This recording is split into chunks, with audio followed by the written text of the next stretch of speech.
iwe Robert nkugambire mukazi we nkugambire iwe Rebeka nkugambire omusiza akasiga abaana be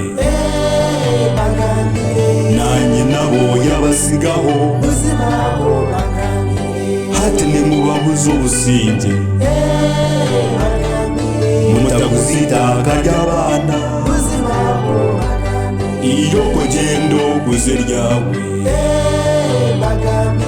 murujahafuziza mukama muzireke zigira obusinge cyaba kitari ekyo nimukoma